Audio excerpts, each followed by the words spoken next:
Julian left in a blur of motion. The front door clicked shut, sealing the silence inside. I stood there, paralyzed. My eyes locked onto the wedding portrait on the wall. I couldn't process it. Why? The question wasn't just a thought, it was a physical weight pressing against my temples. Why would Julian cheat, and the girl? Who was she? Her face. The bank transfers. The captions. The images flickered in my brain like a malfunctioning slideshow, then, it stopped. The static cleared. I scrambled for my phone, my fingers fumbling with the screen. I recognized this girl. It was 6 months ago. The police station. I was there to bail him out. Assault. Physically, he was fine. Just a shallow, angry scrape across his cheekbone, but his energy was terrifying.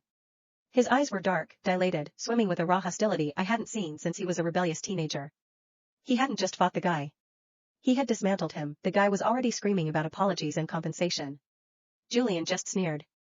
If I hadn't physically anchored my weight against his arm, he would have lunged across the desk to finish the job. We finally dealt with the paperwork.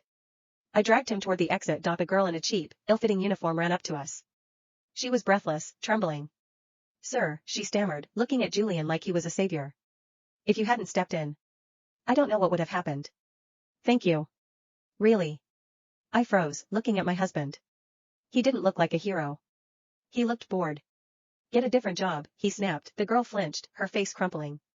If I had any other choice, I wouldn't be here. Julian's expression darkened.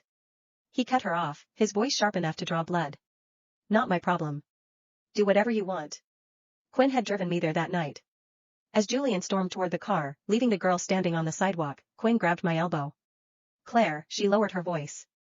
Did you see that? See what? That girl. She looks like a budget version of you. A cheap knockoff. Maybe, 30%? I laughed it off. I told her she was imagining things. But I couldn't help it. I glanced back as we drove away. Now, the memory sharpened. It overlaid perfectly with the selfie on my screen. It was her.